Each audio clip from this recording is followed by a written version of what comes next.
Agamemnon turned our camp into a rotting crypt.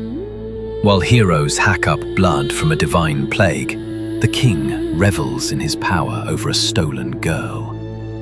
We aren't an army. We're fodder for Apollo's arrows. I'm done being a protector. I'm here to watch the sea swallow your throne and your pride. Forget marble statues. The ancient world was a grim spectacle, run by divine hunters who demanded human sacrifice and destroyed lives on a whim. We're peeling back the layers of their madness. This is Shroud of Lore. By insulting a priest, Agamemnon brought plague upon the army, but Achilles committed the greater sin. He prayed for his enemies to triumph. The greatest heroes of Greece became the executioners of their own forces. But that betrayal had not yet happened. First, there was the old man. Briseis arrived at the Greek camp on a morning like any other, the 10th year of the siege, the sun burning overhead, warriors sharpening weapons they had sharpened 1,000 times before. He walked slowly through the rows of tents, leaning on his staff, his white robes marking him as a priest of Apollo. In his arms, he carried treasures, gold vessels, jeweled ornaments, a ransom worthy of kings. He had come to buy back his daughter. Agamemnon watched the old man approach his tent with narrowed eyes. He knew why Briseis was here. The girl Briseis had been his prize from a recent raid, beautiful, well-bred, a fitting trophy for the King of Kings. She warmed his bed now, served his wine, reminded him every day that he was still a conqueror even if Troy's walls refused to fall.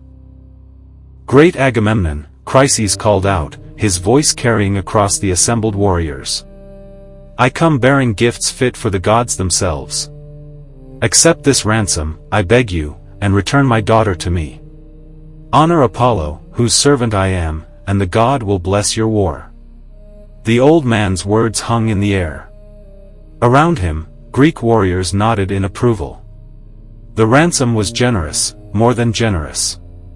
And everyone knew the wisdom of respecting priests, of keeping the gods satisfied.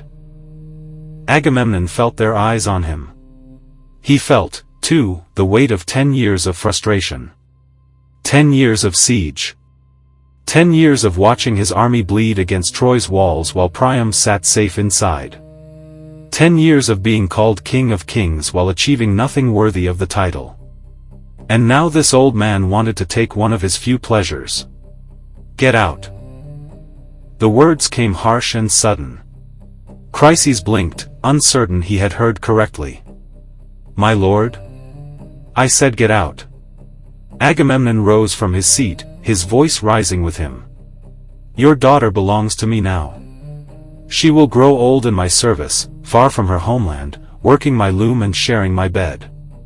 No amount of gold will change that." "Great king, I beg you." "Beg?"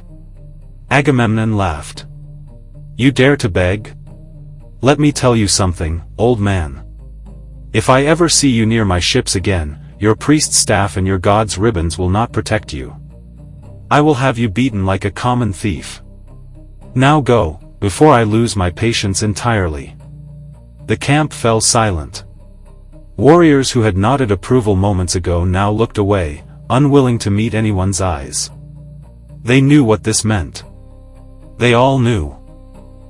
Briseis stood frozen for a long moment.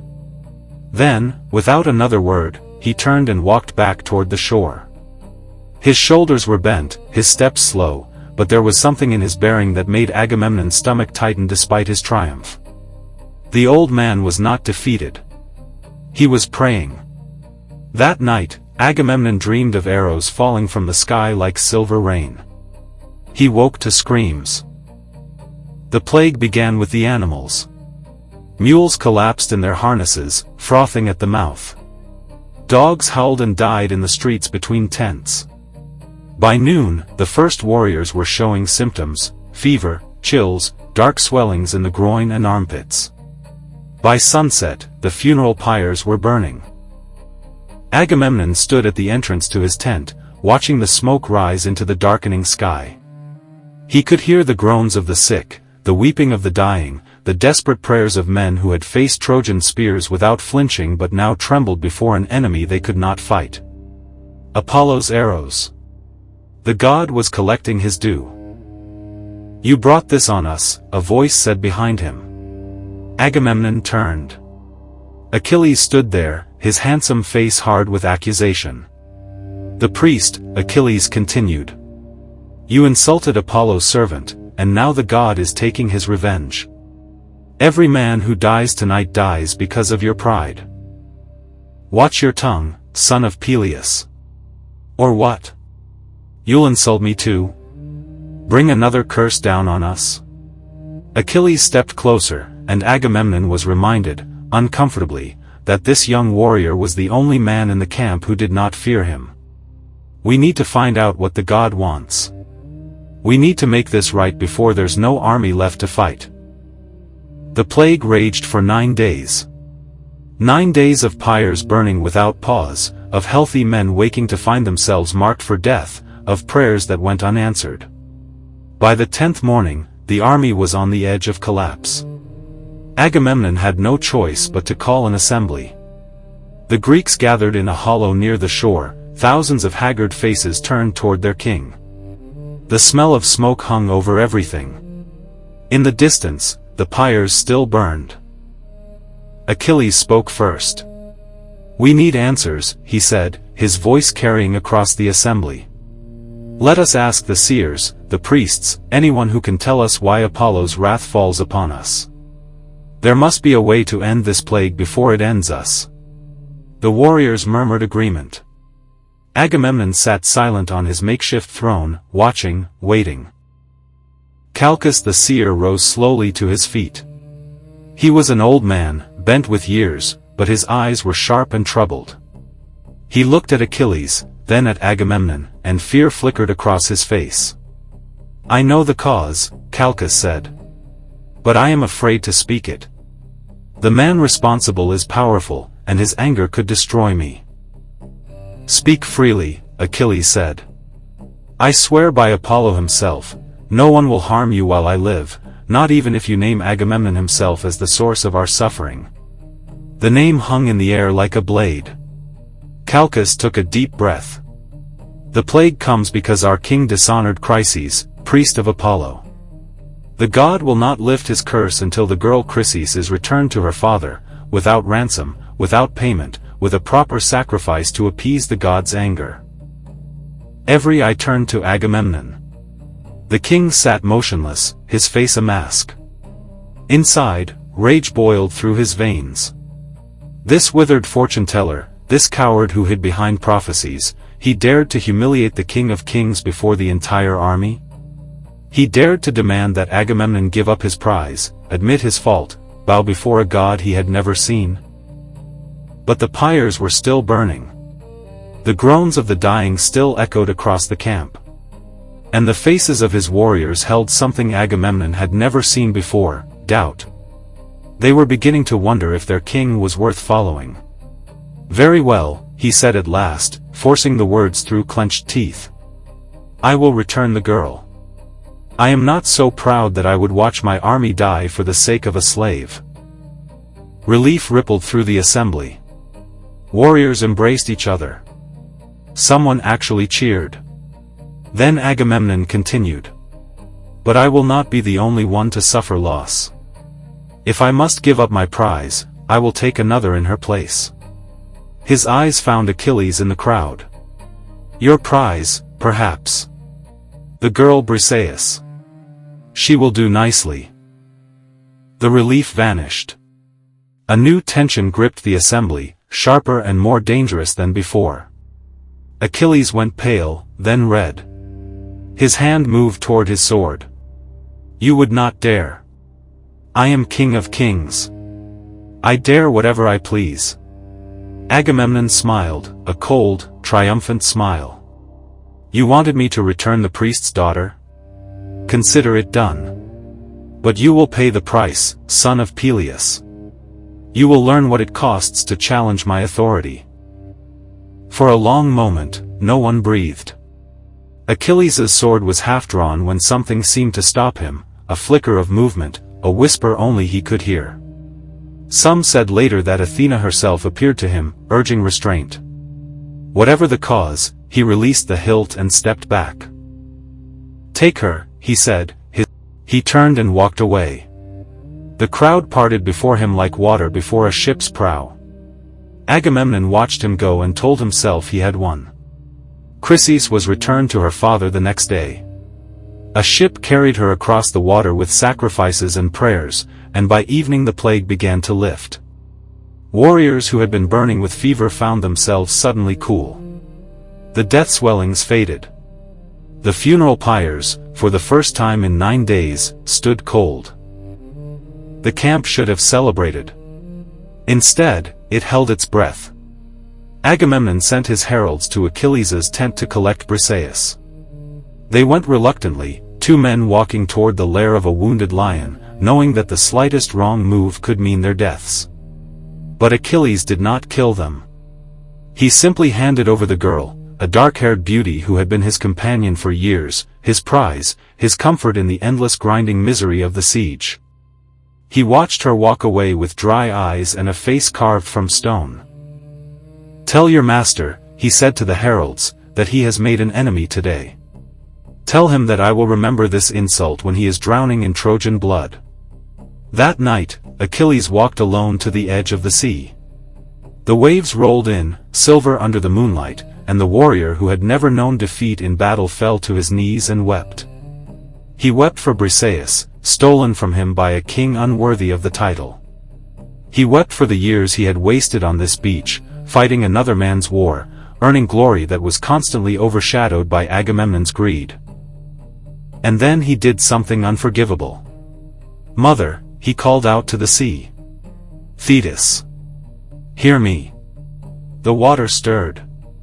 A figure rose from the waves, a woman of unearthly beauty, her skin pale as foam, her eyes deep as the ocean itself. Thetis, goddess of the sea, Achilles' immortal mother. "My son," she said. "Why do you weep?" Achilles told her everything. The insult. The theft. The humiliation he had suffered before the entire army. "I want him to pay," Achilles said.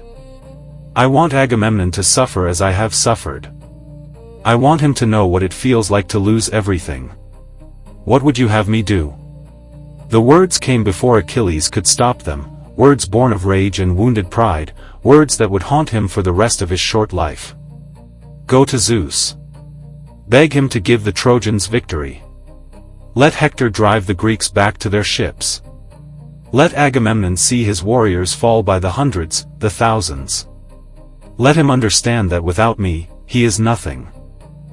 Thetis was silent for a long moment. "You know what you are asking. Greek warriors will die because of this prayer. Your friends. Your comrades. Men who have fought beside you for 10 years. I know. And you still wish it?" Achilles thought of Briseis being led away to Agamemnon's tent. He thought of the king's smug smile, his casual cruelty, his absolute certainty that he could take whatever he wanted without consequence. "I wish it," he said. "Let them die. Let them all die, until Agamemnon begs me on his knees to return." Thetis bowed her head. "Then I will go to Olympus. Zeus owes me a favor, and he will grant your request." She sank beneath the waves, and Achilles remained on the shore, staring at the place where she had disappeared. The rage was already fading, replaced by something colder and heavier. He had just prayed for his own people to be slaughtered. And his prayer would be answered. The next morning dawned bright and clear. Young men gathered on the beach to sing hymns to Apollo, their voices rising in gratitude for the plague's end. Sacrifices burned on hastily rebuilt altars.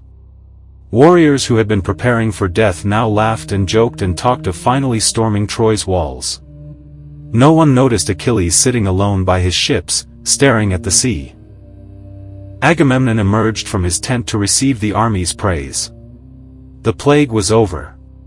The god was appeased. The King of Kings had made the difficult decision, had sacrificed his prize for the good of all. Surely this proved his wisdom, his leadership, his fitness to command. He chose not to mention that the decision had been forced upon him. He chose not to acknowledge that his stubbornness had killed hundreds before he relented. And he certainly did not know about the prayer that had risen to Olympus the night before. High above the mortal world, Zeus nodded to himself and set events in motion. The Trojans would have their victories. Greek heroes would fall by the score. All because two proud men could not share their toys. Odysseus found Achilles by the ships as the celebrations continued. "You should join them," the king of Ithaca said. "The men need to see unity among their leaders." Achilles laughed, a hollow, bitter sound. "Unity? There is no unity. There is only Agamemnon taking what he wants and the rest of us pretending it doesn't matter. He was wrong to take Briseis. Everyone knows it. Knowing means nothing. He still has her. He still sits in his tent as king of kings while I am expected to swallow my pride and fight his war." Achilles turned to face Odysseus, and there was something terrible in his eyes. "I will not fight. Not today, not tomorrow, not until Agamemnon himself comes crawling to me, begging for help. And even then I may refuse. Men will die because of your absence. Men have been dying for 10 years. What difference does it make how or why?" Odysseus studied him for a long moment. "What have you done, Achilles?" But the warrior only smiled and turned back to the sea. The celebrations continued. The hymns rose to the heavens. Greek warriors, saved from plague, prepared to face new battles without knowing that their greatest champion had already abandoned them. And across the water, unseen and unheard, the Trojan forces gathered. Hector was sharpening his spear. The gods were choosing sides. The true slaughter was about to begin. The war had started for a stolen woman. Now it would devour itself for the same reason. Achilles sat by his ships as the sun climbed higher, listening to the songs of grateful men who did not know they were already dead. The plague of Apollo had been lifted. But the plague of pride, the true sickness that rotted the heart of the Greek army, had only just begun to spread.